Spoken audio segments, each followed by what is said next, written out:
आम का पेड़ और वादा। एक छोटे से गांव में एक प्यारा सा कच्चा घर था। उस घर के पास एक बड़ा आम का पेड़ खड़ा था। उस पेड़ के नीचे रामू और मीरा नाम का दंपति रहता था। सादगी भरी जिंदगी पर बहुत सारा प्यार। एक सुबह आम का पेड़ सुनहरे फलों से लदा था।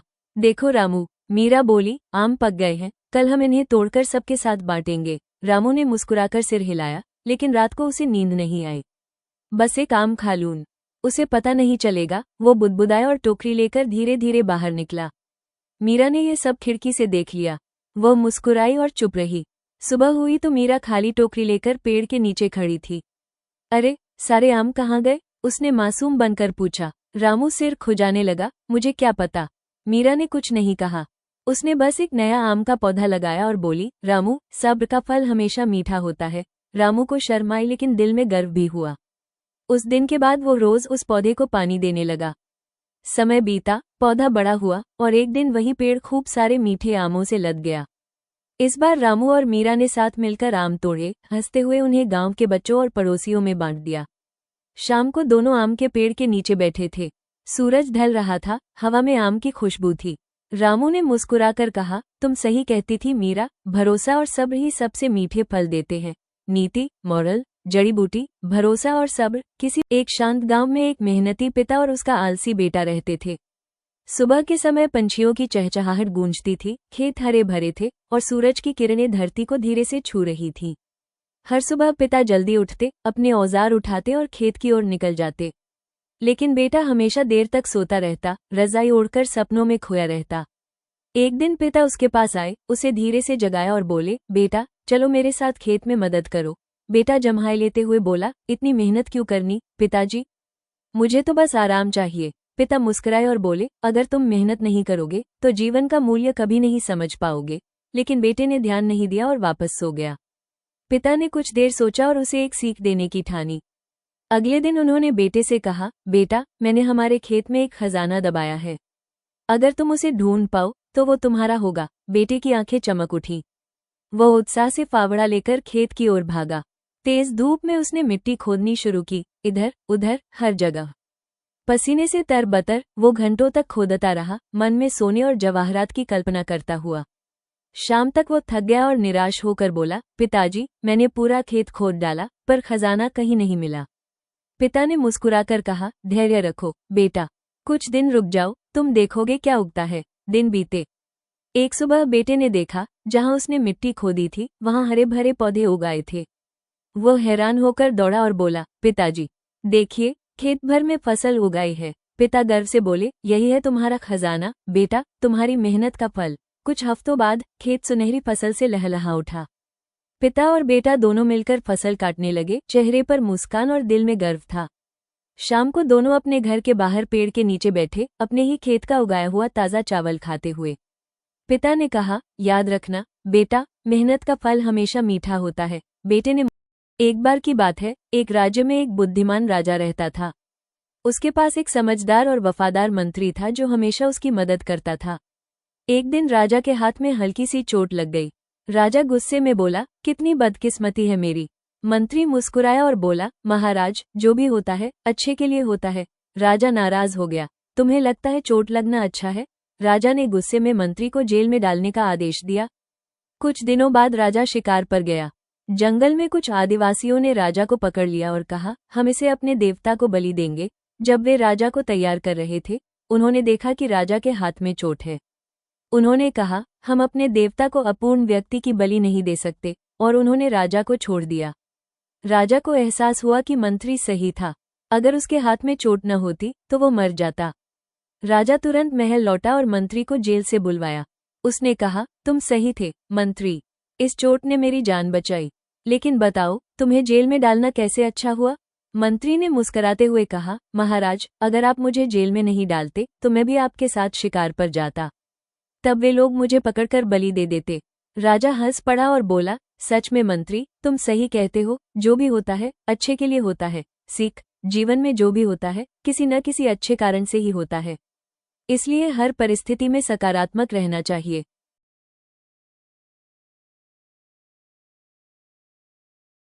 पेड़ और चिड़िया। एक हरे भरे मैदान में एक बड़ा सुंदर पेड़ था। उसकी शाखाएं फैली हुई थी, पत्तियां चमक रही थी और उसका दिल बहुत दयालु था। एक दिन एक छोटी रंग बिरंगी चिड़िया वहां आई और उसकी शाखा पर बैठ गई। पेड़ बोला, स्वागत है प्यारी चिड़िया, तुम थकी हुई लगती हो, थोड़ा आराम कर लो। चिड़िया बोली, धन्यवाद पेड़ जी, आप बहुत अच्छे हैं। धीरे धीरे पेड़ और चिड़िया अच्छे दोस्त बन गए। चिड़िया गाना गाती, पेड़ हवा में झूमता, दोनों खुश रहते। चिड़िया ने पेड़ की शाखा पर एक छोटा सा घोंसला बना लिया। पेड़ गर्व से उसे देखता और उसकी रक्षा करता। एक दिन तेज तूफान आया, हवा चलने लगी, बारिश होने लगी। चिड़िया डर गई। पेड़ बोला, डरो मत मेरे दोस्त, मैं तुम्हारी रक्षा करूंगा। उसने अपनी शाखाएं फैला दी और घोंसले को बारिश से बचाया। जब तूफान थम गया, चिड़िया बहुत खुश हुई। उसने कहा, तुमने मेरी जान बचाई। पेड़ मुस्कुराया, दोस्त हमेशा एक दूसरे की मदद करते हैं। समय बीता, मौसम बदला, चिड़िया को दूर उड़ जाना पड़ा। पेड़ उदास होकर बोला, क्या तुम लौटोगी? चिड़िया बोली, जरूर लौटूंगी, सच्चे दोस्त कभी नहीं भूलते। कई महीने बीते। पेड़ बारिश, गर्मी और ठंड सब झेलता रहा। फिर एक दिन चिड़िया वापस आई। वो उड़कर पेड़ के पास आई और प्यार से उसकी शाखा को गले लगाया। पेड़ खुश हो गया, चिड़िया ने खुशी का गीत गाया। दोनों इंद्रधनुष के नीचे मुस्कुराए, जैसे सच्ची दोस्ती फिर से खिल गई। सीख, सच्ची दोस्ती कभी नहीं मिटती, चाहे दूरी कितनी भी हो। माँ की छोटी सहायक। एक सुहानी सुबह, माँ रसोई में नाश्ता बना रही थी। छोटी बेटी पास बैठी उत्सुकता से देख रही थी। दूध डालते समय उससे गलती से दूध फैल गया। माँ नाराज नहीं हुई, मुस्कुराकर बोली, कोई बात नहीं प्यारी, चलो इसे साथ में साफ करते हैं। बेटी खुश हुई और माँ के साथ टेबल साफ की। उसने सोचा कि वो और मदद करेगी।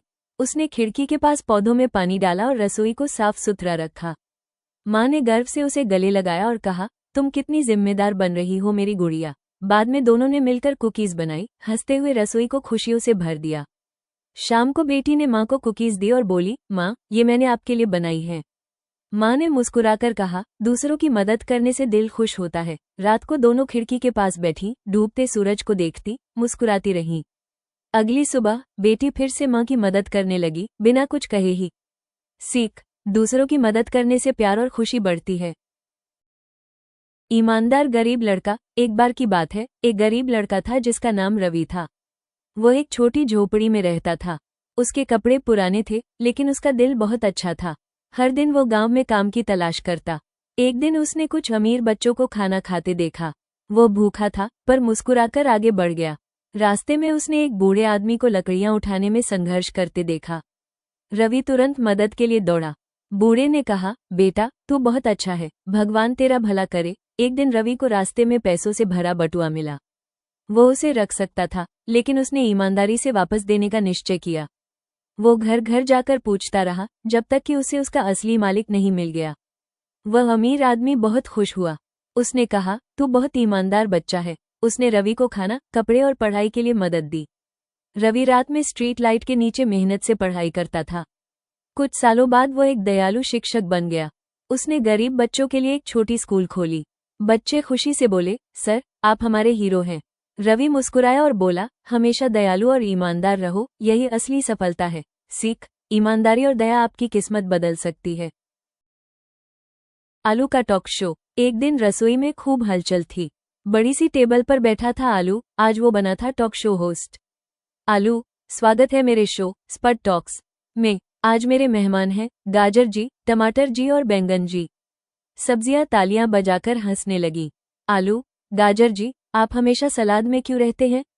गाजर, क्योंकि लोग कहते हैं मैं आंखों के लिए अच्छा हूं, लेकिन कोई मेरा दर्द नहीं समझता जब मुझे कद्दूकस करते हैं।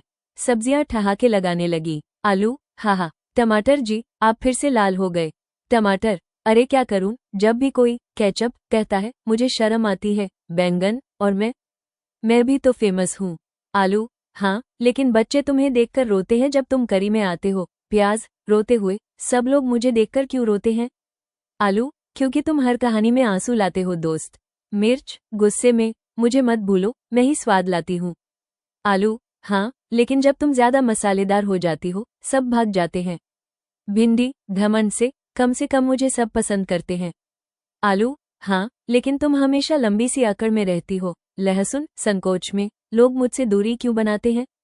आलू, क्योंकि तुम्हारी खुशबू थोड़ी ज्यादा स्ट्रॉन्ग है। सभी सब्जियां ठहाके लगाने लगी। आलू, दोस्तों, सच तो यह है कि हम सब साथ में ही स्वादिष्ट बनते हैं। आखिर में सबने मिलकर कहा, स्वस्थ रहो, हंसते रहो, सब्जियां खाते रहो, ओपन माउथ स्माइल सीख। हर सब्जी की अपनी अहमियत होती है और जब सब साथ आते हैं तभी स्वाद बनता है। दिल। हिंदी संस्करण फ्लावर टॉक शो। एक सुंदर बगीचे में सारे फूल इकट्ठा हुए थे। आज एक खास दिन था। Flower talk show. मेजबान थे सनी सूरजमुखी और डेजी फूल। दोनों मुस्कुराते हुए सबका स्वागत करते हैं। थोड़ी देर में सुंदर और खुशबूदार रोजी गुलाब लाल पंखुड़ियों वाले कालीन पर आई। सनी ने पूछा, रोजी, तुम्हारी खूबसूरती का राज क्या है? रोजी मुस्कुराई और बोली, खूबसूरती सिर्फ पंखुड़ियों में नहीं होती, दिल की दया और प्यार में होती है। इतने में फोन बजा। ट्यूलिप बोली, मैं टिली ट्यूलिप हूँ। मुझे आपका शो बहुत पसंद है, पर बताइए, जब मेरी पंखुड़ियां मुरझा जाती हैं तो खुश कैसे रहूं? रोजी ने प्यार से कहा, अपने आप से प्यार करो। असली खुशी दिल में होती है, पंखुड़ियों में नहीं। सभी ताली बजाते हैं। फिर सनी हंसकर कहता है, अब हंसी का समय। रोजी मजाक सुनाती है, फूल ने जैकेट क्यों पहनी? क्योंकि उसे लगा थोड़ी ड्यू आने वाली है। पूरा बगीचा हंसी से गूंज उठता है। फिर सनी गाना गाता है, जहाँ प्यार है वहाँ जीवन खिलता है, जुगनू रोशनी में नाचते हैं।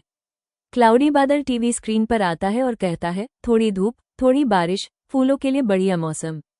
फिर मधुमक्खी बेनी आती है, टीमवर्क से बगीचा खिलता है, सभी खुश होकर ताली बजाते हैं। अंत में सारे फूल हाथ मिलाकर कहते हैं, दोस्ती ही जीवन की धूप है। सितारों से भरे आसमान में सब मुस्कुराते हुए कहते हैं, फिर मिलेंगे अगली कली के साथ।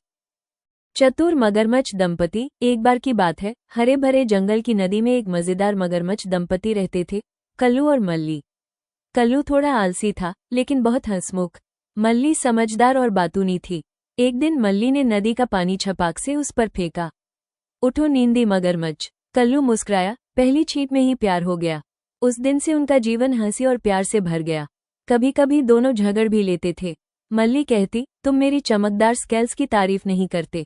कल्लू जवाब देता, अरे पिछले हफ्ते तो की थी, और फिर दोनों खिलखिलाकर हंस देते। एक दिन कल्लू ने सोचा, आज मल्ली को खुश करने के लिए मछली बनाऊं, लेकिन सब जल गया। रसोई में धुआं ही धुआं। मल्ली हंसते हंसते लोटपोट हो गई, तुमने मछली नहीं, कोयला बनाया है। अगले दिन तोता गपशप करता बोला, सुना है मगरमच्छों में फिर झगड़ा हुआ। दोनों शर्म से मुस्कुराते रहे। फिर कल्लू ने मल्ली को डांस के लिए चुनौती दी। कल्लू मजेदार अंदाज में नाचा और मल्ली ने शानदार डांस किया। जंगल के सारे जानवर हंसते और ताली बजाते रहे। बारिश के दिन में मल्ली फिसल गई, लेकिन कल्लू ने उसे थाम लिया और बोला, कीचड़ में भी तुम मेरी हीरे जैसी हो। मल्ली मुस्कुराई। एक बंदर ने उन पर केले के छिलके फेंके। दोनों फिसल गए और ठहाकों से हंसने लगे। रात को कल्लू ने सरप्राइज दिया, नदी किनारे फूलों और जुगनुओं से सजाया। मेरी दलदल की रानी के लिए। मल्ली शर्मा गई, वाह, अब तुम्हें रोमांस भी आता है। सूर्यास्त के समय दोनों ने एक दूसरे का हाथ पकड़ा। कल्लू बोला, हम झगड़ते हैं, हंसते हैं, लेकिन प्यार हमें जोड़े रखता है। मल्ली ने मुस्कुराकर कहा, थोड़ी हंसी और थोड़ा धैर्य, यही सच्चा रिश्ता है। और पूरा जंगल उनकी हंसी से गूंज उठा। नीति, हरा दिल, प्यार में थोड़ा धैर्य और हंसी हो तो जीवन हमेशा मीठा रहता है। रंगना और सरोजा नाम का एक बुजुर्ग दंपति एक छोटे से गांव में रहते थे। उनके पास बहुत ज्यादा धन नहीं था, पर दिल में प्यार, सम्मान और कृतज्ञता बहुत थी। सुबह रंगना चाय बनाता था, फिर सरोजा थोड़ा नाश्ता तैयार करती थी। दोनों एक दूसरे की मदद करते हुए रोज खुश रहते थे। एक दिन पड़ोसी ने पूछा, इतनी कम आमदनी में भी आप इतना खुश कैसे रहते हो? रंगना मुस्कुराते हुए बोला, धन हमेशा पैसा नहीं होता। एक दूसरे की कद्र करना, सम्मान करना, दिल दुखाए बिना बोलना, यही असली अमीरी है। सरोजा भी बोली, हमारे घर में झगड़ा नहीं है, इसलिए शांति है, खुशी है। उम्र बढ़ती गई, लेकिन दोनों का प्यार कभी कम नहीं हुआ। गांव में सब इनसे सीखते थे कि अच्छा रिश्ता पैसे से नहीं, दिल से चलता है। मॉरल, प्यार और सम्मान, यही जीवन की सबसे बड़ी पूंजी है। हर कपड़े की अपनी अहमियत। एक धूप भरी दोपहर में घर के बाहर रस्सी पर सूख रहे कपड़े आपस में इंसानों की तरह बातें करने लगे। लाल साड़ी ने गर्व से कहा, मैं माँ को सबसे सुंदर बनाती हूँ। जीन्स ने स्टाइल में चश्मा पहनकर बोला, अरे, सब मुझे ही पसंद करते हैं, मैं सबसे मॉडर्न हूँ।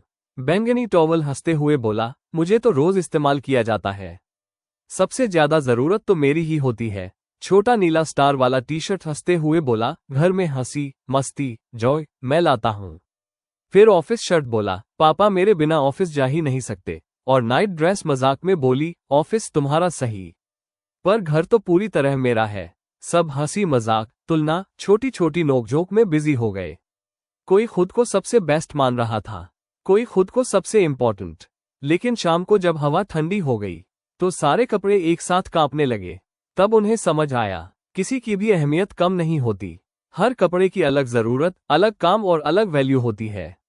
मॉरल, तुलना सिर्फ दुख देती है, सम्मान और स्वीकार से ही असली गर्माहट मिलती है। हर कपड़ा खास है। दक्षिण भारत के एक शांत हरे गांव में एक गाय अपनी प्यारी छोटी बछिया पावनी को बहुत प्यार से पाल रही थी। पावनी बहुत ही क्यूट थी। पर्पल ग्रीन पाटू पावड़ा, जूही के फूल और सुंदर लंबी पलकों के साथ जब वो चलती तो गांव वाले उसे देखकर प्यार से मुस्कुराते। इस कारण पावनी को धीरे धीरे लगने लगा कि सिर्फ बाहरी खूबसूरती ही रियल ब्यूटी है। एक दिन माँ गाय ने कहा, पावनी, बाहर की सुंदरता अच्छी है, पर असली सुंदरता दिल में होती है, जो दया, प्यार और मदद करने की भावना में रहती है। पावनी को ये बात समझ नहीं आई। एक दिन बारिश में पावनी ने कुछ छोटी चींटियां रोते हुए देखी। उनका घर बारिश में बह गया था। पावनी छोटी थी, पर उसे चींटियों का दर्द देखकर दुख हुआ। उसने तुरंत घास के टुकड़े लाकर उनके लिए छोटा सा शेल्टर बना दिया। चींटियां फिर से सुरक्षित हो गईं और पावनी के मन में एक नया आनंद जन्मा। यह आनंद उसकी सुंदरता की वजह से नहीं, बल्कि किसी की मदद करने की वजह से था। दूर खड़ी माँ गाय ये सब देखकर गर्व से मुस्कुरा उठी। पावनी की असली सुंदरता अब बाहर नहीं, उसके दिल में चमक रही थी। मॉरल, असली खूबसूरती बाहरी रूप में नहीं, अच्छे दिल और अच्छे कर्म में होती है। मैं एक छोटा सा मिट्टी का दिया हूँ, पर मेरी कहानी बहुत पुरानी है। धरती से जन्म, पानी से आकार, सूर्य से ताप और अग्नि से सिद्धि। जब तुम मुझे तेल से भरकर बाती रखते हो, उसी क्षण मैं जीवंत हो उठता हूँ। हिंदू धर्म में मेरी अग्नि आत्मा का प्रतीक है। लौ हमेशा ऊपर उठती है, यही आध्यात्मिक दिशा है। दीपावली हो, कार्तिक दीपम हो, नवरात्रि हो, हर पवित्र शुरुआत प्रकाश से होती है। ये प्रकाश केवल बाहर की अंधकार नहीं हटाता, भीतर के अहंकार, भय, भ्रम को भी शुद्ध करता है। एक दिया छोटा हो सकता है, पर अनगिनत दिए एक साथ जले तो अंधकार टिक ही नहीं सकता। मुझे शुद्ध भावना से जलाओ, तो मैं केवल लौ नहीं, मैं दिव्यता बन जाता हूँ। मैं एक छोटा सा मिट्टी का दिया हूँ, पर मेरी कहानी बहुत पुरानी है। धरती से जन्म, पानी से आकार, सूर्य से ताप और अग्नि से सिद्धि।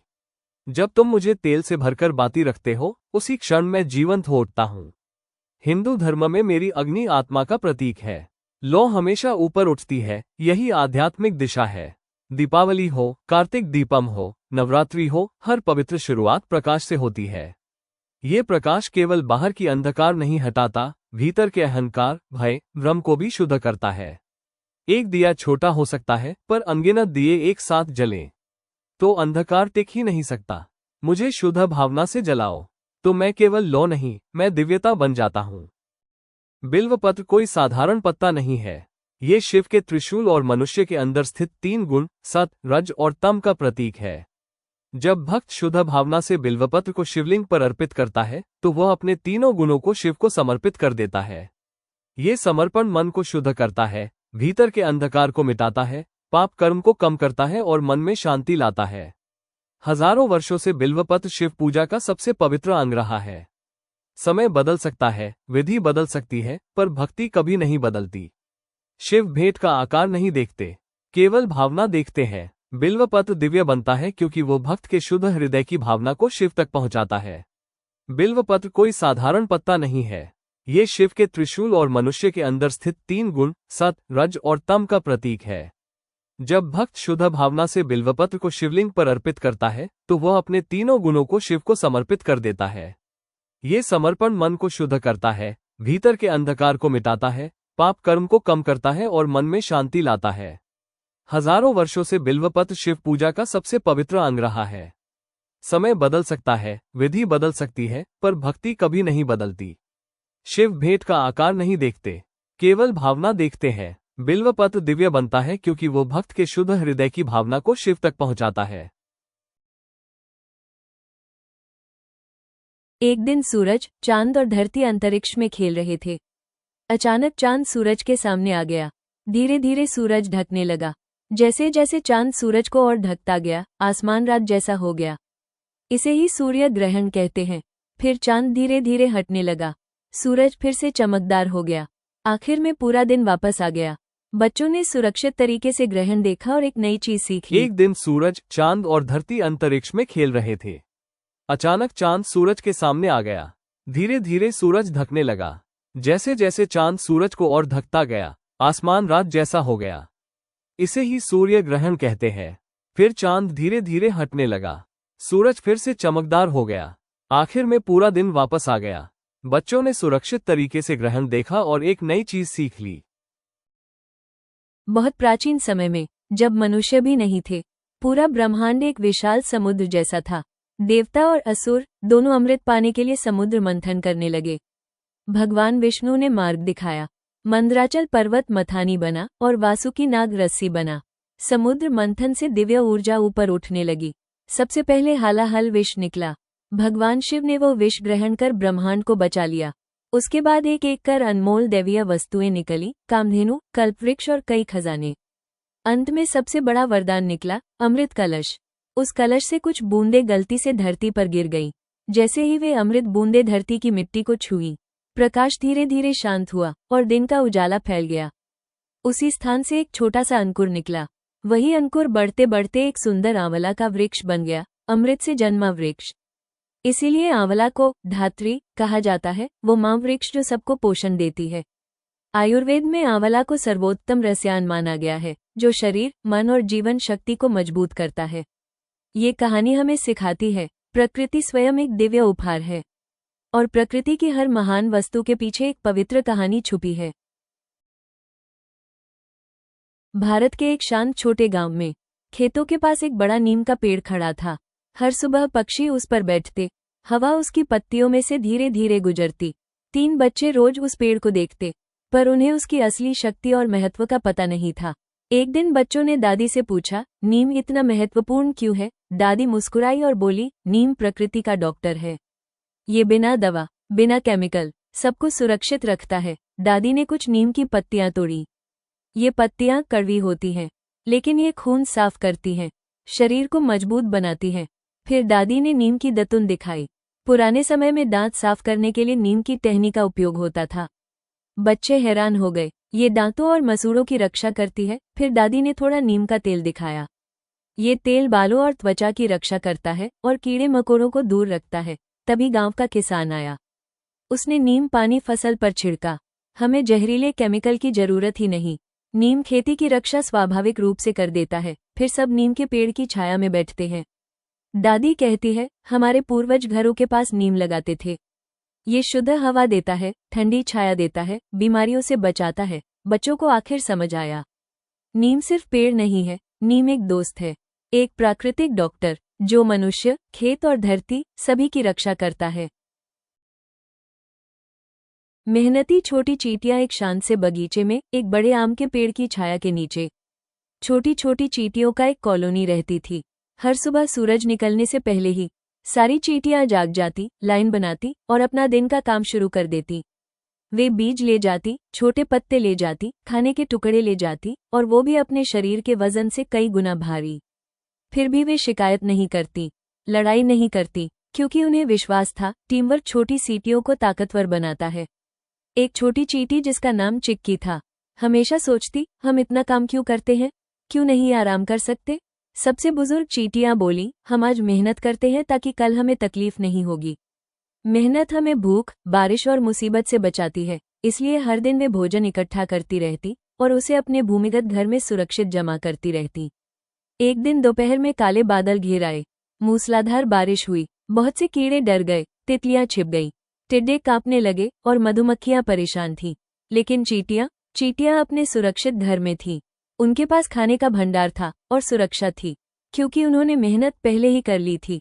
अब चिक्की को समझ आ गया, मेहनत सजा नहीं है, मेहनत अपने भविष्य को मजबूत देने का उपहार है। बारिश रुकने के बाद सूरज फिर निकला, चींटियां बाहर आईं। इस बार कॉलोनी की लीडर चिक्की थी।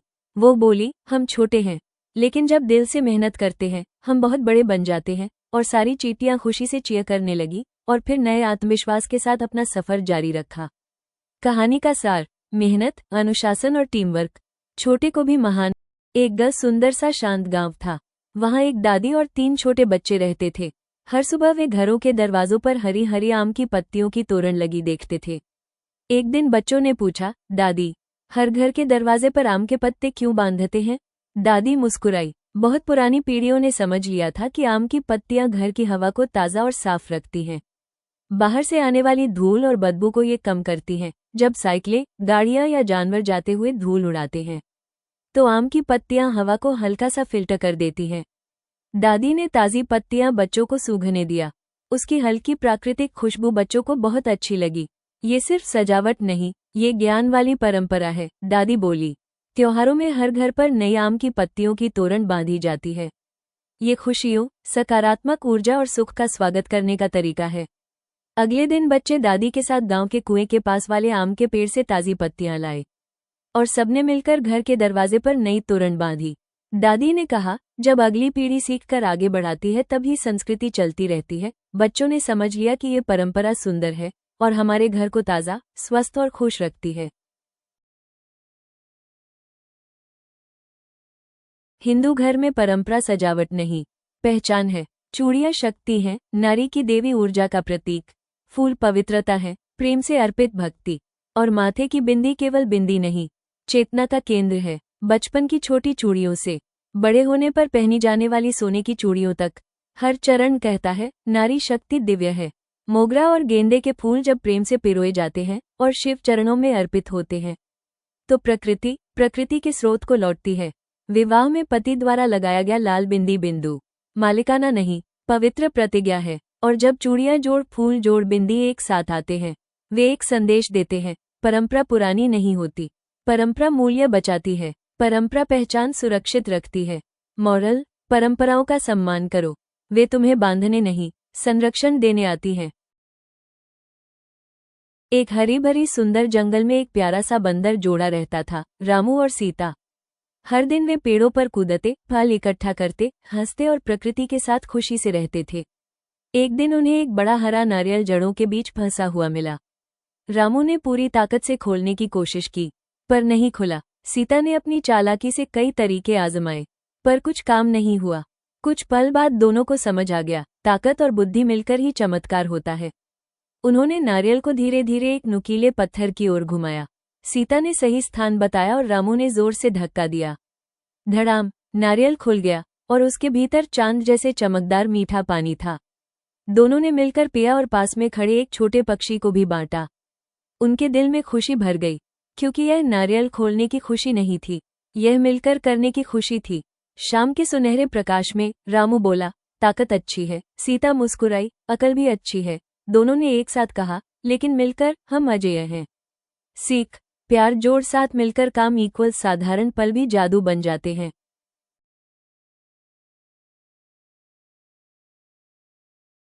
एक शांत गांव के पास एक पीले सरसों के खेत में दो सहेलियां रहती थीं, रिया और आशा। रिया थोड़ी टॉमबॉय, मस्ती भरी, ऊर्जा से भरी। वो जहां जाती थी अपनी ब्राउन गिटार ले जाती थी। आशा बहुत सरल, शांत और कोमल स्वभाव वाली। सिंपल चूड़ीदार, खुले लंबे बाल उसकी पहचान थी। एक दिन रिया ने खेत में सुर छेड़ा। आशा चुपचाप सुनती रही। तितलियां उड़ने लगीं। पूरा खेत मानो संगीत में बदल गया। उन्हें बात की जरूरत ही नहीं थी, उनकी दोस्ती ही संगीत थी। रिया ने खुशी से बजाया, आशा ने शांत मुस्कान से उसे सपोर्ट किया। गांव वाले भी देखकर खुश हुए। रिया समझ गई, संगीत तब सबसे सुंदर होता है जब कोई दिल से साथ देने वाला हो। आशा समझ गई, असली दोस्ती में ईर्ष्या नहीं, प्रोत्साहन होता है। शाम को दोनों साथ साथ सरसों के खेत से गांव की ओर चली, संतुष्टि और खुशी के साथ। संदेश, सच्ची दोस्ती शोर नहीं करती, वो कोमल और सच्ची। लिली स्कूल जाने के लिए बहुत उत्साहित थी। हर नया स्कूल दिन नई सीख और अच्छे व्यवहार दिखाने के नए मौके लेकर आता था। स्कूल में प्रवेश करते समय उसने टीचर की बात याद रखी। हम स्कूल में चलते हैं, दौड़ना केवल प्लेग्राउंड में। उसने अपनी टीचर को मुस्कुराकर गुड मॉर्निंग बोला, क्योंकि एक छोटा सा अभिवादन किसी का दिन अच्छा कर सकता है। क्लास में लिली सीधी बैठी, ध्यान टीचर पर रखा और सीखने की तैयारी दिखाए। कोई सवाल हो तो वो चिल्लाकर नहीं पूछती, हाथ उठाकर अपनी बारी आने का इंतजार करती। लाइब्रेरी में उसने धीरे बोलना याद रखा, क्योंकि पढ़ने की दुनिया में शांति जरूरी होती है। ड्राइंग प्रोजेक्ट में उसने अपने रंग सहपाठी को शेयर किए, क्योंकि साथ मिलकर काम करने से सब आसान और मजेदार बन जाता है। खाने के समय उसने विनम्र भाषा में प्लीज और थैंक यू का इस्तेमाल किया और अपनी जगह साफ रखी। अगर कभी गलती से कुछ गिर जाता तो वो खुद साफ करती थी। उसने एक नए संकोची छात्र को अकेला खड़ा देखा तो वह पास गई और उसे अपने गेम में शामिल होने का निमंत्रण दिया। बाद में उसने एक दोस्त की गिरी हुई किताबें उठाने में मदद भी की। छुट्टी के समय लाइन में वो शांत और धैर्यपूर्वक खड़ी हुई। घर जाने से पहले उसने क्लास के ब्लॉक और किताबें अपनी जगह पर वापस रखी, क्योंकि स्कूल की इज्जत साफ सुथरा रखने में भी होती है। दिन के अंत में लिली बहुत खुश थी। अच्छे व्यवहार से केवल वही नहीं चमकती, पूरी स्कूल चमकती है। हेनरिएटा ने सुबह अपने छोटे बच्चों को मुस्कुराते हुए कहा, सुप्रभात बच्चों, आज मैं तुम्हें खुश पेट का असली राज सिखाऊंगी। हेनरी भी गर्व से बोला, आज तुम अपना नाश्ता खुद ढूंढना सीखोगे। चूजे उत्साह से देखते रहे। हेनरी मिट्टी को खुरचकर दिखा रहा था कि खाना कैसे ढूंढना है। पिप ने भी क्लमसी तरीके से कोशिश की। हेनरिएटा ने धीरे से मिट्टी को चोंच से हटाया और एक मुलायम रेंगता हुआ कीड़ा निकाला। पिप ने झट से उसे ले लिया और हैरान हो गया कि मिट्टी में इतना स्वादिष्ट खाना छुपा हुआ है। वो सूरजमुखी पौधों के पास गई और बोली, मजबूत जड़ों के पास भी अच्छा खाना छुपा होता है, इसलिए ध्यान से देखना चाहिए। फ्रेंड्स के पास पॉन्ज एक भरिंग के पीछे भाग रहा था और हेनरी हंसकर बोला, हर खाना स्थिर नहीं रहता, कुछ को तुम्हें तेजी से पकड़ना पड़ता है। फिर वे खलिहान के पास पहुंचे जहां अनाज गिरा हुआ था। हेनरी बोला, स्मार्ट फॉजर हमेशा आसान मौकों को भी पहचानते हैं। बहुत मेहनत के बाद हेनरिएटा उन्हें पास की छोटी धारा पर ले गई और कहा, थोड़ा थोड़ा पानी पियो। फिर हेनरी ने बड़े ओक के पेड़ की जड़ों के पास बताया कि वहां अच्छे फल और कीड़े छुपे रहते हैं। चूजे उत्साह से खुरचने लगे। ऊंची घास में हेनरिएटा ने सिखाया कि चोंच से घास को धीरे से अलग करके छोटे दाने और कीड़े ढूंढना चाहिए। धैर्य भी जरूरी है। अचानक हेनरी बांग देकर बोला, ऊपर भी देखो, बेरी भी भोजन है। हेनरिएटा ने याद दिलाया कि जितना पहुंचे उतना ही खाना और बाकी दूसरों के लिए छोड़ देना। थोड़ी देर बाद चूजों ने खुद खाना ढूंढना सीख लिया और वे बहुत खुश और गर्वित महसूस कर रहे थे। हेनरिएटा और हेनरी ने उन्हें प्यार से देखा और गर्व से भर गए। घर लौटने से पहले वे उन्हें धूल वाले जगह पर ले गए जहां धूल स्नान करने से पंख साफ रहते हैं और रात में अच्छी नींद मिलती है। सूर्यास्त होते ही पूरा परिवार खुशी से पेट भरकर घर की ओर चल पड़ा। जॉनी एक शरारती प्यारा बच्चा था जिसे मिठाइयाँ सबसे ज्यादा पसंद थी। रोज पढ़ाई के बाद वो चुपके से रसोई के पास जाकर रखे हुए शुगर जार को देखता रहता था। जॉनी हमेशा पापा से कहता था कि वो भी बड़ा होकर उनके जैसा स्ट्रॉन्ग बनेगा, मगर चीनी की चमक उसके दिल को हमेशा खींच लेती थी। एक शाम पापा अखबार पढ़ रहे थे और जॉनी धीरे से अलमारी खोल रहा था। पापा ने बिना ऊपर देखे ही पूछ लिया, जॉनी जॉनी। जॉनी तुरंत रुक गया। हाँ पापा, पापा ने पूछा, फिर से चीनी खाने की कोशिश? जॉनी जल्दी से बोला, नहीं पापा, लेकिन उसकी उंगलियां पहले ही चीनी से सफेद हो चुकी थीं। पापा प्यार से उसके पास आए। जॉनी की हथेली खोली, उसमें चीनी थी। जॉनी चुपचाप सिर झुकाकर खड़ा रहा। पापा ने डांटा नहीं। उन्होंने जॉनी का चेहरा ऊपर उठाया और बोले, मिठास अच्छी है, लेकिन बहुत ज्यादा मिठास शरीर को कमजोर बनाती है। पहले हेल्दी खाना, फिर थोड़ा सा ट्रीट, ठीक है? जॉनी ने सच्ची में सिर हिला दिया। पापा ने उसके हाथ धोए और दोनों ने साथ में छोटा सा फ्रूट बाउल बनाया, केला, अंगूर और ऊपर थोड़ा सा शहद। जॉनी को यह नेचुरल मिठास मजेदार लगी। पापा ने कहा, सच्ची मिठास ईमानदारी में होती है, चोरी में नहीं। जॉनी ने पापा को गले लगाया। मैं अब झूठ नहीं बोलूंगा पापा। उस दिन के बाद जॉनी ने शुगर सही तरीके से, सही समय पर और सच्चाई के साथ लेना सीख लिया, क्योंकि सबसे मीठी चीज था पापा का विश्वास, ना कि चीनी। चालाक लोमड़ी और भोली भेड़। एक समय की बात है, एक सुंदर हरी घास वाले मैदान में एक भोली और दयालु भेड़ रहती थी। वो दिन भर धूप में शांति से चरती थी। पास के जंगल में एक चालाक लोमड़ी रहती थी जो हमेशा दूसरों को धोखा देकर फायदा उठाना चाहती थी। एक सुबह लोमड़ी ने देखा कि भेड़ तालाब के पास मजे से घास खा रही है। उसने सोचा, ये तो बहुत भोली लगती है, इसे मूर्ख बनाना आसान होगा। वो मुस्कुराती हुई पास आई। अरे प्यारी भेड़, जंगल के उस पार एक जगह है जहां घास शहद से भी ज्यादा मीठी है। चलो, मैं तुम्हें वहां ले चलती हूँ। भेड़ ने उत्सुकता से कहा, सच? वो तो बहुत अच्छी बात है। लोमड़ी ने मुस्कुराते हुए कहा, तो चलो मेरे साथ। दोनों जंगल की ओर चल पड़े। लोमड़ी मीठे शब्दों में बात करती रही, लेकिन मन में कुछ और चल रहा था। जब वे नदी के पास पहुंचे, लोमड़ी बोली, देखो, वो जादुई घास उस पुल के पार है। भेड़ डर गई। पुल हिल रहा था। मुझे डर लग रहा है, उसने कहा। डरो मत, लोमड़ी बोली, पहले तुम जाओ। लेकिन भेड़ ने पानी में लोमड़ी की परछाई देखी। उसके चेहरे पर चालाक मुस्कान थी। उसे धोखे का अंदाजा हो गया। वो तुरंत मुड़ी और पहाड़ी की ओर भागी। लोमड़ी उसके पीछे भागी, लेकिन फिसलकर कीचड़ में गिर गई। छपाक! लोमड़ी पूरी तरह कीचड़ में लिपट गई, जबकि भेड़ सुरक्षित ऊपर पहुंच गई। भेड़ ने मुस्कुराते हुए कहा, सच्चे दोस्त ही असली सुख देते हैं, झूठे वादे नहीं। लोमड़ी को अपनी गलती का एहसास हुआ। उसने भेड़ से माफी मांगी, मुझे माफ कर दो। भेड़ ने मुस्कुराते हुए कहा, कोई बात नहीं, गलती मान लेना ही सबसे बड़ी अच्छाई है। उस दिन से दोनों सच्चे दोस्त बन गए। सीख: चालाकी बिना दया के बेकार है। सच्चाई और अच्छाई ही सच्ची दोस्ती की नींव है। एक बार की बात है, एक सुंदर से गांव में लीला नाम की एक महिला रहती थी। वो बहुत दयालु और खुशमिजाज थी, लेकिन उसे हमेशा अपनी पतली टांगों की चिंता रहती थी।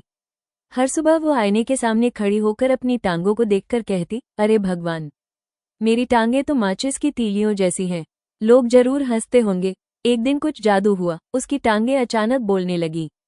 अरे लीला, एक प्यारी सी आवाज आई, हमें नम मत रखो, हमने तुम्हें हर जगह पहुंचाया है, बाजार, दोस्तों के घर, पहाड़ी चढ़ाई तक। क्या हमें थोड़ा धन्यवाद नहीं चाहिए? लीला हैरान रह गई। क्या तुम बोल सकती हो? टांगे मुस्कराकर बोली, हाँ, और हमें बुरा लगता है जब तुम हमें बुरा कहती हो। हम हर दिन मेहनत करती हैं, भले ही पतली है, पर मजबूत हैं। लीला को एहसास हुआ, सच है, मैंने कभी सोचा ही नहीं कि तुम कितनी मेहनत करती हो। टांगे हंसकर बोली, ताकत आकार में नहीं, काम में होती है। उस दिन से लीला ने खुद से प्यार करना शुरू किया। वो रोज टहलती, अच्छा खाती और खुश रहती। गांव के लोग बोले, लीला, अब तुम तो बहुत आत्मविश्वासी लगती हो। लीला मुस्कुराकर बोली, असली सुंदरता खुद को प्यार करने में है। सीख: अपने आप से प्यार करो। जो तुम्हारे पास है वही तुम्हारे लिए पर्याप्त है। एक बार की बात है, एक बुद्धिमान राजा था जिसके 3 बेटे थे। वो अपने सभी बेटों से बहुत प्यार करता था, लेकिन ये जानना चाहता था कि उनमें से सबसे योग्य कौन है। एक दिन उसने अपने बेटों को बुलाया और हर एक को बीजों की एक छोटी थैली दी। राजा ने कहा, मेरे प्यारे बेटों, मैं कुछ समय बाद वापस आऊंगा। तब बताना कि तुमने इन बीजों का क्या किया। पहले बेटे ने सोचा, मुझे इन्हें सुरक्षित रखना चाहिए। उसने बीजों को एक डिब्बे में बंद कर दिया। दूसरे बेटे ने कहा, मैं इन्हें बेच दूंगा और पैसे बचा लूंगा। लेकिन सबसे छोटे बेटे ने मुस्कुराते हुए कहा, बीज बोने के लिए होते हैं। उसने उन्हें बगीचे में बो दिया और रोज पानी दिया। कुछ महीनों बाद राजा लौट आया। पहले बेटे ने सूखे बीज दिखाए, दूसरे बेटे ने अपने पैसे दिखाए, और छोटे बेटे ने राजा को बगीचे में ले जाकर सुंदर पेड़ों, फूलों और फलों से भरा दृश्य दिखाया।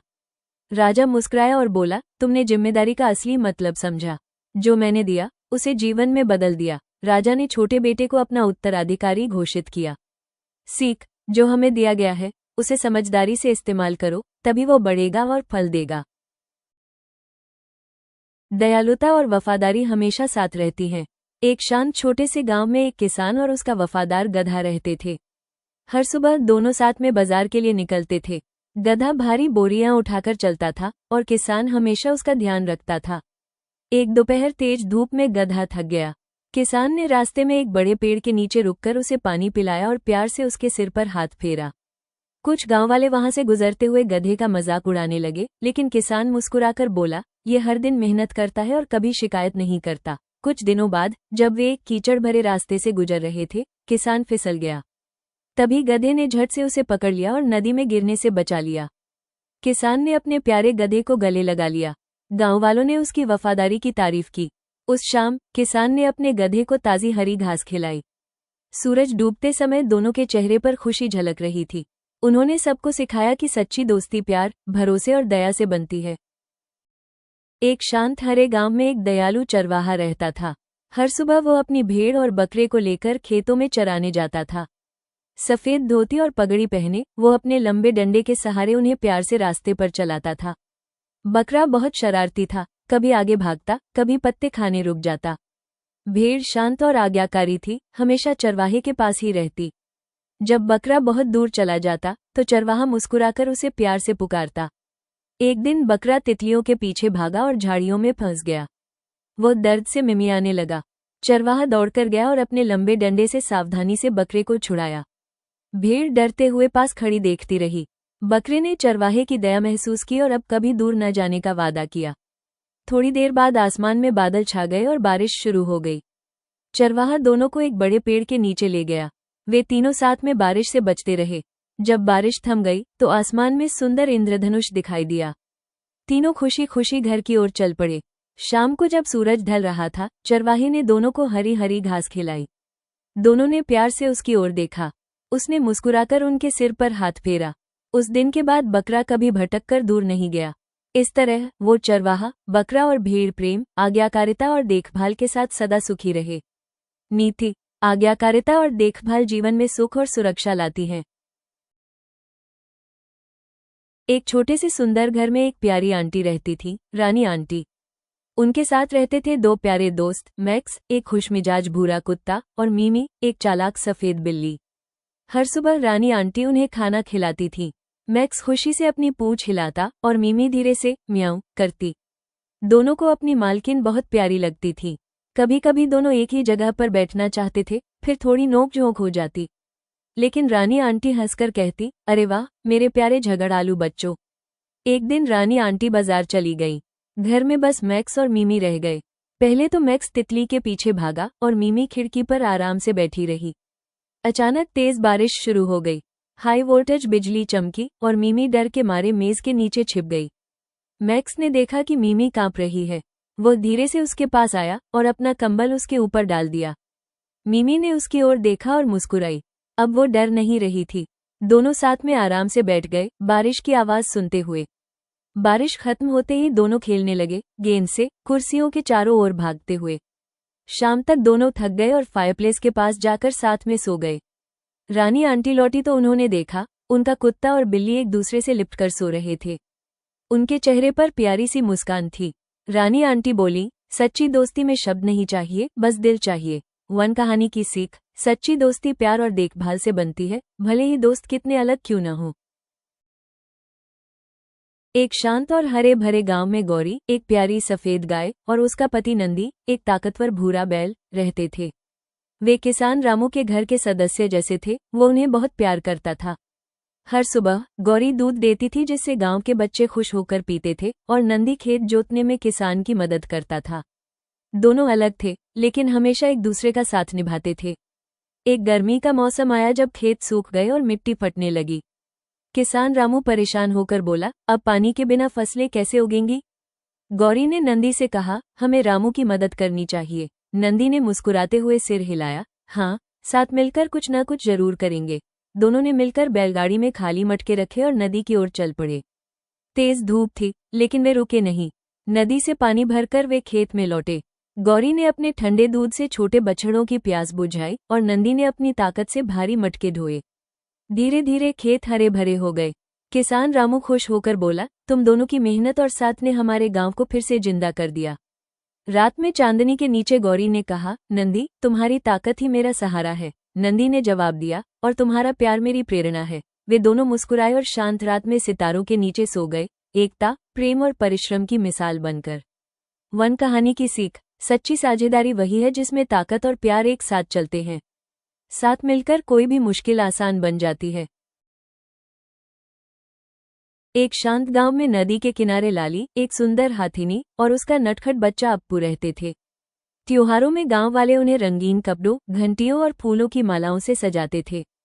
हर सुबह लाली अप्पू को नदी पर ले जाती। अप्पू अपनी छोटी सूंड से पानी उछालता और लाली उस पर ठंडा पानी छिड़ककर हंसती। एक दिन अप्पू ने पूछा, माँ, हम ये सुंदर सजावट क्यों करते हैं? लाली बोली, क्योंकि हम भगवान और लोगों की सेवा प्यार से करते हैं। सजावट हमें विनम्र रहने की याद दिलाती है। शाम को मंदिर का बड़ा उत्सव था। दोनों हाथियों को सुंदर कपड़े पहनाए गए। अप्पू बहुत खुश था, वो बिल्कुल अपनी माँ जैसा लग रहा था। लेकिन जुलूस के दौरान अप्पू गन्ने की दुकानों की ओर चल पड़ा और भीड़ में खो गया। लाली घबरा गई और जोर से बोली, अप्पू, तुम कहाँ हो? अप्पू अपनी माँ की आवाज सुनकर वापस आया। वो रो रहा था। लाली ने सूंड से उसे प्यार किया और कहा, बेटा, असली गहना हमारा प्यार और सुरक्षा है, कपड़े नहीं। अप्पू ने लाली को गले लगाया और वादा किया कि वो अब कभी दूर नहीं जाएगा। वन नीति: असली सुंदरता प्यार, विश्वास और साथ रहने में है। एक प्यारे से किचन में टॉमी टमाटर और टोस्टी ब्रेड रहते थे। दोनों बहुत अच्छे दोस्त थे, हमेशा हंसते, खेलते और एक दूसरे की मदद करते। हर सुबह टॉमी काउंटर पर गोल गोल घूमता और टोस्टी ब्रेड बॉक्स से हाथ हिलाकर हाय कहता। एक दिन टॉमी फिसलकर टेबल से गिरने ही वाला था। टोस्टी ने तुरंत अपने छोटे छोटे ब्रेड हाथ बढ़ाकर उसे पकड़ लिया। धन्यवाद टोस्टी, टॉमी बोला। दोस्त यही करते हैं, टोस्टी ने मुस्कुराते हुए कहा। फिर दोनों ने मिलकर किचन में खाना बनाने की कोशिश की। टॉमी ने अपने रसीले छींटे डाले और टोस्टी ने मजेदार अंदाज में सब कुछ मिलाया। कभी कभी किचन गंदा हो जाता था, लेकिन वे हंसते और साथ में साफ कर लेते थे। शाम को दोनों पीले सोफे पर बैठकर किचन की रोशनी देखते। आज बहुत मजा आया, टॉमी बोला। तुम्हारे साथ तो हर दिन मजेदार है, टोस्टी ने कहा। दोनों ने हंसते हुए हाई फाइव किया। नीति, सच्ची दोस्ती किसी भी रेसिपी को खास बना देती है। मिट्टी का घड़ा और सुनहरी चम्मच। एक प्यारे से छोटे से घर में घने फुसफुसाते जंगल के पास माया और अर्जुन नाम का एक युवा दंपत्ति रहता था। दोनों एक दूसरे से बहुत प्रेम करते थे, लेकिन दुनिया को देखने का उनका नजरिया कई बार अलग हो जाता था। माया, कोमल दिल वाली, देखभाल करने वाली, उसे अपने रंग बिरंगे बगीचे की सेवा में घंटों खुशी मिलती थी। अर्जुन, व्यवहारिक, मेहनती, उसे बनाना, ठीक करना, सुधारना, यही उसकी खुशी थी। एक शाम माया रात का खाना बना रही थी। उसने बड़ी सावधानी से अपनी दादी से मिली पुरानी मिट्टी के घड़े से पानी निकाला। अर्जुन ने घड़े के टूटे हुए किनारे देखकर सोचा, क्यों इस पुराने चीज को इस्तेमाल करती है, नया और अच्छा भी तो लिया जा सकता है। वो गर्व से चमचमाती हुई सुनहरी चम्मच ले आया। देखो माया, ये हमारी रसोई के लिए ज्यादा बेहतरीन है, माया ने मुस्कुरा कर कहा। चम्मच बहुत सुंदर है अर्जुन, पर यह घड़ा मेरी यादें है। इसकी दरारें कमजोरी नहीं, प्यार की कहानियां हैं। अर्जुन ने दक्षता देखी, माया ने भावना देखी। कुछ दिनों बाद अर्जुन की नई बनाई हुई लकड़ी की शेल्फ किताबों के वजन से झुक गई। वह नाराज हो गया। उसने मिट्टी के घड़े को देखा, अपने हाथों को देखा, माया के चेहरे की कोमलता देखी। उसे समझ में आया, नया बनाना अच्छा है, लेकिन पुरानी चीजों के मूल्य को पहचानने का ज्ञान उससे भी बड़ा है। सच्ची खूबसूरती कई बार चमक में नहीं, बल्कि उन कहानियों और सहनशीलता में होती है जो समय में समाई रहती हैं। वो माया के पास आया, सुनहरी चम्मच हाथ में लिए हुए, और फुसफुसाया, तुम सही थी। मजबूत चीज और प्रिय चीज दोनों का अपना स्थान है, और दोनों से मिलकर जो हम बनाते हैं वही सबसे सुंदर होता है।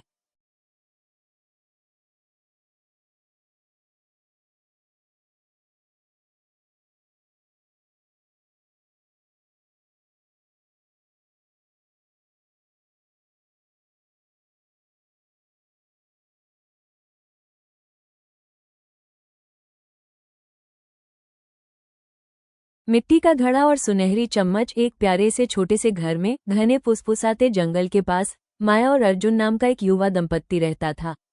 दोनों एक दूसरे से बहुत प्रेम करते थे, लेकिन दुनिया को देखने का उनका नजरिया कई बार अलग हो जाता था। माया, कोमल दिल वाली, देखभाल करने वाली, उसे अपने रंग बिरंगे बगीचे की सेवा में घंटों खुशी मिलती थी। अर्जुन, व्यवहारिक, मेहनती, उसे बनाना, ठीक करना, सुधारना। हार्मनी वैली नाम की रंगीन खूबसूरत घाटी में एक समुदाय रहता था। वहां हर व्यक्ति एक सरल सत्य समझता था, उनके कामों की गूंज पूरी घाटी में फैलती है। छोटी अलारा, उसकी आंखों में हमेशा जिज्ञासा चमकती रहती थी। वो हवा में बहती पुरानी कहानियों की फुसफुसाहट ध्यान से सुना करती थी। एक धूप भरी सुबह, जो नदी हमेशा बिल्कुल साफ और चमकती रहती थी, वो थोड़ी मटमैली दिखी। किसी ने बेध्यान होकर फल के छिलके ऊपर की ओर नदी में फेंक दिए थे। पास खेल रहे बच्चों के चेहरे देखकर उनकी हंसी भी हल्की कम पड़ने लगी। अलारा ने इंतजार नहीं किया कि कोई और आए और करे। उसे जिम्मेदारी की फुसफुसाहट याद आए। उसने अपने दोस्तों को बुलाया। सबने मिलकर छिलकों को इकट्ठा किया और कंपोस्ट वाले डिब्बे में डाला। ये देखकर दूसरे बच्चे भी जुड़ गए और नदी किनारे पड़े कचरे को हटाने लगे। बांटने और देखभाल की भावना नदी दोबारा चमकदार साफ दिखने लगी। इसी बीच अलारा ने बूढ़े किस्सागो फिट्ज साहब को उदास बैठा देखा। उनकी ऐनक टूट गई थी। वो शाम की कहानियों के लिए अपने पुराने पांडुलिपियां पढ़ नहीं पा रहे थे। वो हमेशा सबको इतना आनंद देते थे। मदद का हाथ अलारा ने एक पल भी नहीं सोचा। उसे पता था, मौसी में के पास एक अतिरिक्त चश्मा है और मामाजी बीन छोटी चीजें ठीक करने में माहिर है। उसने फिट्ज साहब के लिए ये मदद तुरंत जुटाई। कहानी का उपहार जल्द ही उनके अपने चश्मे भी मामाजी ने ठीक कर दिए। रात में टिमटिमाते तारों के नीचे फिट्ज साहब ने अपनी कहानियों से पूरा गांव फिर से खुशियों से भर दिया। अलारा ने महसूस किया, दूसरों की मदद करना, चाहे छोटा सा हो, पूरी समुदाय को मजबूत बनाता है। और मनुष्य की सबसे बड़ी जिम्मेदारी बोझ नहीं, बल्कि एक सुंदर उपहार है, अपनी दुनिया की सुंदरता और दया को बचाए रखना और बांटना। एक सुनहरी सुबह थी। हरे भरे पेड़ों से घिरे एक सुंदर तालाब के किनारे एक रंग बिरंगा मोर अपने पंख फैलाकर नाच रहा था। तालाब के ठंडे पानी में एक छोटी सी चांदी जैसी मछली खुशी खुशी उछल रही थी। मोर गर्व से बोला, देखो मेरे सुंदर पंख, क्या ये दुनिया के सबसे खूबसूरत रंग नहीं है? मछली मुस्कुराई और बोली, हाँ बहुत सुंदर है, लेकिन मुझे मेरा घर पसंद है, ये ठंडा नीला पानी। मोर हंसकर बोला, पानी तुम उड़ भी नहीं सकती, तुम्हारी जिंदगी कितनी उबाऊ होगी। मछली धीरे से बोली, शायद, लेकिन मुझे मेरा संसार प्यारा है। मोर ने अपने पंख और फैलाए और बड़े गर्व से नाचने लगा। मछली चुपचाप पानी में से देखती रही। अचानक आसमान में काले बादल छा गए, भारी बारिश शुरू हो गई। मोर एक पेड़ के नीचे भागा, लेकिन उसके पंख गीले होकर भारी हो गए। मोर कांपते हुए बोला, ओह नहीं, मेरे पंख खराब हो गए। मछली ने तालाब से पुकारा, अरे मोर, यहाँ आओ, बारिश तो मेरा पसंदीदा वक्त है। मोर ने कहा, काश मैं भी तुम्हारी तरह बारिश का मजा ले पाता। मछली पानी में खुशी खुशी उछलने लगी। मोर ने उसे देखा और मुस्कुराया। धीरे से बोला, मैं सोचता था कि उड़ना ही सब कुछ है, लेकिन तुम तो अपने संसार में कितनी खुश हो। मछली ने मुस्कुराकर कहा, हर जीव का अपना सौंदर्य होता है। तुम आसमान में सुंदर हो और मैं पानी में। बारिश थम गई। आसमान में एक सुंदर इंद्रधनुष चमक उठा। मोर के पंख चमकने लगे और मछली पानी में झिलमिलाने लगी। मोर विनम्र होकर बोला, तुम सही कहती हो मेरी दोस्त, हम सब अपनी दुनिया में ही चमकते हैं। मछली ने हंसते हुए कहा, हाँ, असली खूबसूरती है अपने आप से खुश रहना। उस दिन के बाद मोर ने कभी किसी को छोटा नहीं समझा, क्योंकि उसे समझ आ गया, असली सुंदरता हमारे दिल में होती है और खुशी वहीं से जन्म लेती है। इंद्रधनुष नीति, अपने आप पर गर्व करो, हर किसी की अपनी खूबसूरती होती। सास बहू का रिश्ता। एक छोटे से गांव में लक्ष्मी अम्मा नाम की समझदार सास और राधा नाम की बहू रहती थी। शुरू में राधा को घर के कामों का ज्यादा अनुभव नहीं था। वो कोशिश करती थी, लेकिन अक्सर गलती हो जाती। सास लक्ष्मी अम्मा हर बार डांट देती और राधा चुपचाप सुन लेती, बिना जवाब दिए। एक दिन लक्ष्मी अम्मा बीमार पड़ गई। तब राधा ने बिना कुछ कहे सारा घर संभाल लिया, खाना बनाया, घर साफ किया, पशुओं को चारा दिया और सास की सेवा में लगी रही। जब सास ठीक हुई तो उन्होंने देखा कि राधा ने सब कुछ प्यार और जिम्मेदारी से किया। लक्ष्मी अम्मा ने मुस्कुराकर कहा, तू मेरी बहू नहीं, मेरी बेटी है। उस दिन के बाद दोनों का रिश्ता और मजबूत हो गया। घर में हर रोज हंसी और प्यार की मिठास भर गई। चेरी ब्लॉसम नीति, सम्मान, धैर्य और प्रेम से हर रिश्ता खूबसूरत बनता है। जॉनी एक शरारती प्यारा बच्चा था जिसे मिठाइयाँ सबसे ज्यादा पसंद थी। रोज पढ़ाई के बाद वो चुपके से रसोई के पास जाकर रखे हुए शुगर जार को देखता रहता था। जॉनी हमेशा पापा से कहता था कि वो भी बड़ा होकर उनके जैसा स्ट्रॉन्ग बनेगा, मगर चीनी की चमक उसके दिल को हमेशा खींच लेती थी। एक शाम पापा अखबार पढ़ रहे थे और जॉनी धीरे से अलमारी खोल रहा था। पापा ने बिना ऊपर देखे ही पूछ लिया, जॉनी, जॉनी? जॉनी तुरंत रुक गया। हाँ पापा, पापा ने पूछा, फिर से चीनी खाने की कोशिश? जॉनी जल्दी से बोला, नहीं पापा, लेकिन उसकी उंगलियां पहले ही चीनी से सफेद हो चुकी थीं। पापा प्यार से उसके पास आए, जॉनी की हथेली खोली, उसमें चीनी थी। जॉनी चुपचाप सिर झुकाकर खड़ा रहा। पापा ने डांटा नहीं, उन्होंने जॉनी का चेहरा ऊपर उठाया और बोले, मिठास अच्छी है, लेकिन बहुत ज्यादा मिठास शरीर को कमजोर बनाती है। पहले हेल्दी खाना, फिर थोड़ा सा ट्रीट, ठीक है? जॉनी ने सच्ची में सिर हिला दिया। पापा ने उसके हाथ धोए और दोनों ने साथ में छोटा सा फ्रूट बाउल बनाया, केला, अंगूर और ऊपर थोड़ा सा शहद। जॉनी को यह नेचुरल मिठास मजेदार लगी। पापा ने कहा, सच्ची मिठास ईमानदारी में होती है, चोरी में नहीं। जॉनी ने पापा को गले लगाया, मैं अब झूठ नहीं बोलूंगा पापा। उस दिन के बाद जॉनी ने शुगर सही तरीके से, सही समय पर और सच्चाई के साथ लेना सीख लिया, क्योंकि सबसे मीठी चीज था पापा का विश्वास, ना कि चीनी।